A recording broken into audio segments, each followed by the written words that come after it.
Last month we seen yet another update to the scythe, and Jagex are certainly fulfilling their promise of making the scythe best in slot at more bosses, and it's just reached a new all-time high of 1.64 billion GP before just dropping off slightly in the last day or so. What is really interesting though is they seem to be deliberately making bosses incredibly weak to crush, to the point where they have almost no crush defense, just so they can make the scythe best in slot in that particular style, rather than just making the boss weaker to slash where the scythe has its best stats. With Araxa, it was presumed the reason for this was because most spiders have historically been weak to crush, but the new boss could have been absolutely anything and they did the same thing again, and I wonder if this is the reason why. It's having a huge impact on Inquisitor's armor, with the plate scare jumping up from 70 million GP after Araxa was released, peaking at 132 million GP, and it was dropping down again, but with the new boss also being weak to crush, it has now gone up to 141 million GP, which has doubled its price in just over a month, as I think Jagex deliberately tries to give Torva some competition and tries to keep the price of the Nightmare drops up, though it's still somewhat relevant.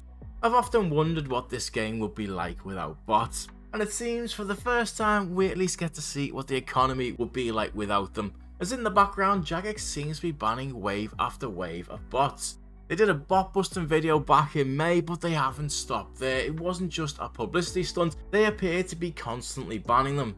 You can now go onto pretty much any commonly botted item like this, and there are suddenly huge price rises and falls. As a large amount of bots seem to be getting banned, the price of the item goes up, and then as bots are never to be returned, the price comes back down again, and it seems they're in a constant battle with them. And this is setting new high prices for some botted items. Black Dragon Hive, for example, is almost 5,000 GP right now, when its highest price previously was 4,000 GP back in October 2023. For the most part, they do seem to be winning the battle slowly, with the cost of most botted items rising in price, and training those expensive skills like prayer right now are costing even more, with Dragon Bones also at a brand new high.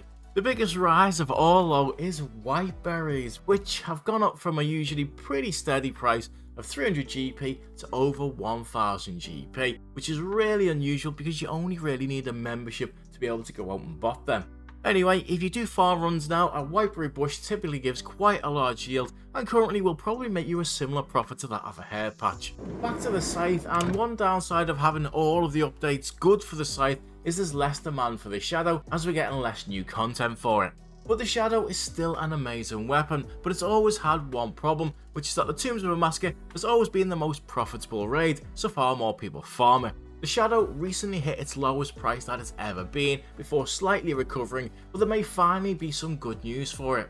For the first time probably ever, the Tombs of a Massacre, Chambers of Xeric and the Theatre of Blood are all within a few million GP of each other in terms of how profitable they are per hour. So now we may find that the Shadow's price finally starts to stabilise a little bit more. That of course does depend on future updates too, as well as inflation, and the bond usually gives us a good indication of inflation, but has been extremely erratic in price lately. The trajectory of the bond looked like it was only ever going one way at an astonishing rate until about June this year, when all of a sudden it's not only stopped going up again, but in the last few months it's been going down in price, and the amount sold each week hasn't changed at all, with it still being consistently around 100,000 sold. Now Jagex does have new owners this year, and it appears that they have a completely different direction on bots, which do bring in a ton of GP into the game, and that could simply be the answer.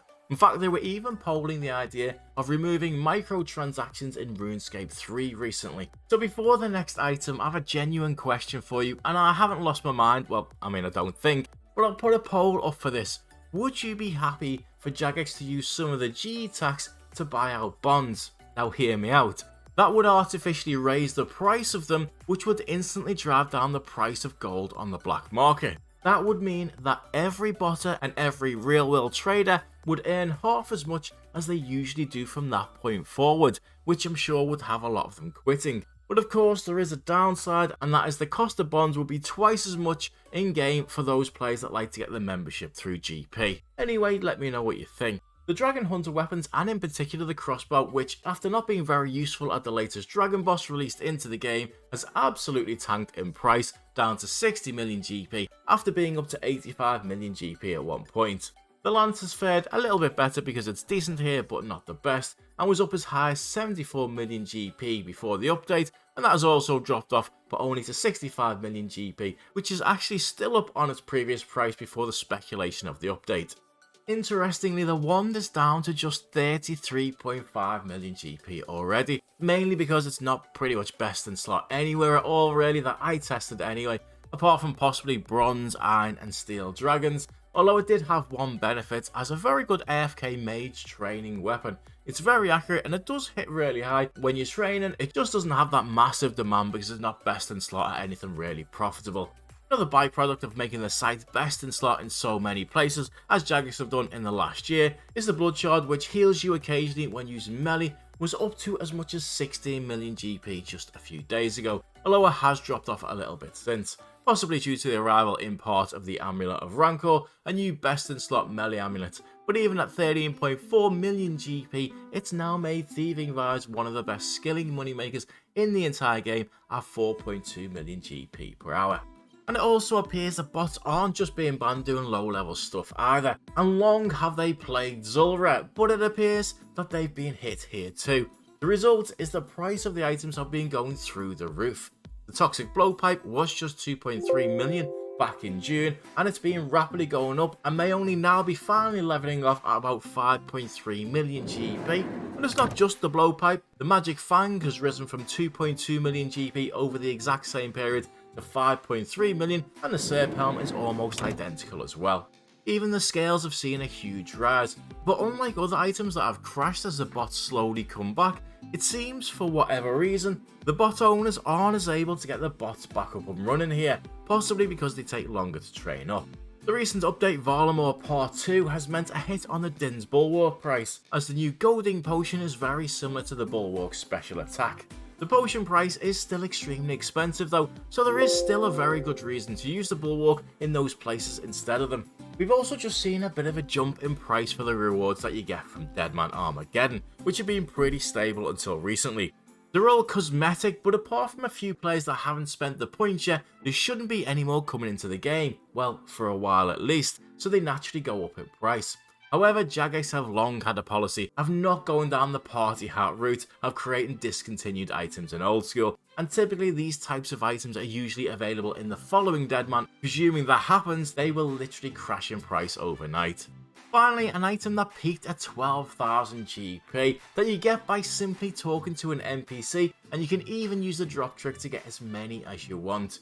Even still, the Ancient Mace, which is renowned for draining players' prayers and being used to smite people for their +1s, massively spiked in price this last month.